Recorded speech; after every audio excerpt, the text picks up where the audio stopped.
کے اندر کچھ الف ایسے ہوتے ہیں جو لکھے جاتے ہیں، وہ پڑھے نہیں جاتے، کیونکہ قرآن پاک کا جو رسم ہے نا، قرآن پاک کی جو یہ اللہ تعالیٰ کی طرف سے نازل شدہ ہے. جس طرح قرآن پاک کے الفاظ عربک جو ہے یہ اللہ نے نازل کی ہے، اسی طرح اس کے معانی بھی اللہ تعالیٰ نے نازل کیے ہیں، اور اس کی جو رائٹنگ ہے، اس کا رسم الخط ہے، وہ بھی اللہ نے نازل کیا ہے.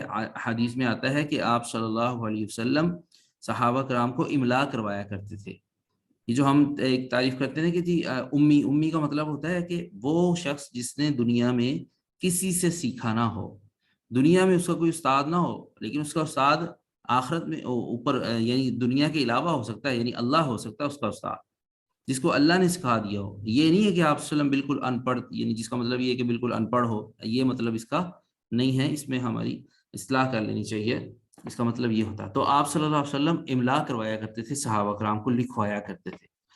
تو اس لیے کا مطلب یہ ہوا کہ قرآن پاک کے اندر جو حروف لکھے ہوتے ہیں ضروری نہیں ہے وہ پڑھے بھی جائیں، اور یہ نہیں ہے، اسی لیے ہم کہتے ہیں کہ قرآن پاک کو رومن میں لکھنا، قرآن پاک کی آیات کو، یہ حرام ہے، یہ جائز نہیں ہے.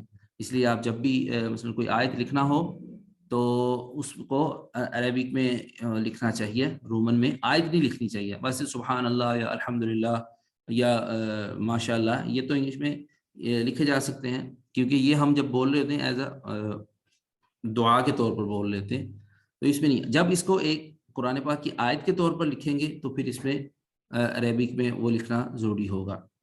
تو کچھ ایسے حروف ہیں جو لکھے جاتے ہیں لیکن پڑھے نہیں جاتے، اور کچھ ایسے الف ہوتے ہیں جو وقف میں پڑھے جاتے ہیں اور وقف میں نہیں پڑھے جاتے. ان کی مثال کیا ہوتی ہے؟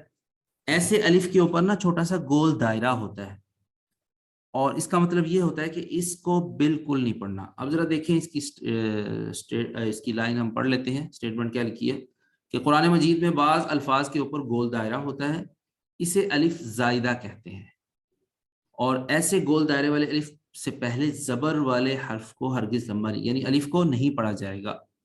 اور بعض ایسے ہوتے ہیں کہ وقف کی صورت میں بعض الف پڑھا جاتا ہے اور بعض میں نہیں پڑھا جاتا. اس کی ذرا تفصیل دیکھتے ہیں. یہ اس کا کوئی قاعدہ کلیہ نہیں ہے، اس کو بس یہ دیکھ لیں قرآن پاک کے اندر کون سے اس کے الفاظ مخصوص حروف ہیں، الفاظ ہیں. دیکھیں سب سے پہلے ہے انا. یہ اس طرح لکھا ہوتا ہے انا، الف نون کے آگے الف لکھا ہوتا ہے، الف کے اوپر گول دائرہ ہوتا ہے. اس کا مطلب یہ ہوتا ہے اس کو لمبا نہیں پڑھنا. لکھا ہوتا ہے انا لیکن پڑھا جاتا ہے انا. قل انما انا بشر. اور اسی طرح آپ نے نورانی قاعدے میں دیکھا ہے اخذ اذین امرا، اس کے بعد آتا ہے انا. تو اس کے بعد دوسرا کلمہ جو ہے قرآن پاک کے اندر لاکن هو اللہ ربی، یہ لکھا ہوگا الف کے ساتھ، لیکن الف کے اوپر گول دائرہ ہوگا جس سے ہم پڑھیں گے نہیں. اسی طرح الظنون، اس کو بھی ظنونہ پڑھیں گے. الرسولہ پڑھیں گے. قواریرہ پڑھیں گے. قرآن پاک کے اندر سورت دہر 29ویں سپارے کی سیکنڈ لاسٹ سورت ہے، اس میں قواریرہ 2 آ رہے ہیں. ایک پہ آیت کمپلیٹ ہو رہی ہے اور ساتھ ہی اگلی آیت قواریرہ سے شروع ہو رہی ہے. تو جو پہلا والا قواریرہ ہے اس کو ہم نے الف نہیں پڑھنا، یہ نہ وقف میں پڑھا جائے گا.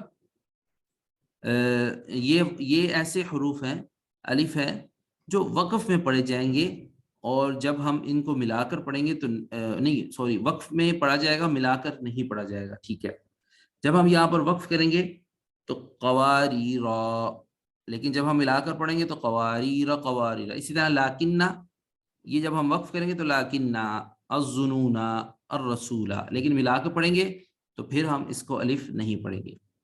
اسی طرح السبیلہ، یہ بھی 29 پارے میں آتا ہے. سلاسلہ، یہ اس کو ہم اگر وقف کریں گے تو سلاسلہ، یا ملا کر پڑھیں گے تو سلاسلہ. تو یہ والی جو چارٹ ہے یہ وہ الف ہیں جو وقف میں پڑھے جائیں گے، ملا کے نہیں پڑھے جائیں گے. اب یہ والے جو الف ہیں، اگلا نیکسٹ چارٹ ہے، یہ الف کسی صورت میں بھی نہیں پڑھے جانے. اور یہ پہلا کلمہ کیا ہے؟ انتبو. آپ وقف کر لیں، انتبو وقف ہوگا اس کا، ملا کر پڑھیں گے تو انتبو اب اس میں. اسی طرح لتتلوا وقف میں لتتلو، اور لیربوا وقف میں لیربو. لن ندعوا وقف میں لن ندعو. لیبلوا وقف میں لیبلو. نبلوا نبلو. ثمودا ثمود. یہ دوسرا والا قواریرہ دیکھیں بریکٹ میں لکھا ہوا سورۃ دہر کا دوسرا لفظ، جہاں سے نیکسٹ آیت سٹارٹ ہو رہی ہے اس کو پڑھیں گے قواریر من فضہ. چاہے ہم وقف کر لیں تو وقف کریں گے تو قواریر ملا کے پڑھیں گے تو قواریرا. ٹھیک ہو گیا. یہ جو اگلی نیکسٹ جو ہے یہ میں نے آپ کو پہلے بھی بتا دیا ہوا ہے, اس کو دوبارہ دیکھ لیتے ہیں کہ الف جو اللہ کے لام کا جو الف ہوتا ہے یہ کہاں موٹا ہے, کہاں بریک ہے. تو جب اس سے پہلے زبر والا حرف آ جائے تو موٹا ہوگا, پیش والا آ جائے تو موٹا ہوگا, اور زیر والا حرف آ جائے تو باریک ہوگا. جیسے هو اللہ, بسم اللہ, رفعہ اللہ. تو یہ آج کا مختصر سا ایک چھوٹا سا تھا, اور امید ہے انشاءاللہ آپ کو سمجھ میں آ گیا ہوگا. کوئی اس میں مشکل چیز نہیں ہے جو سمجھنے والی ہو. جزاکم اللہ. السلام علیکم ورحمۃ اللہ وبرکاتہ.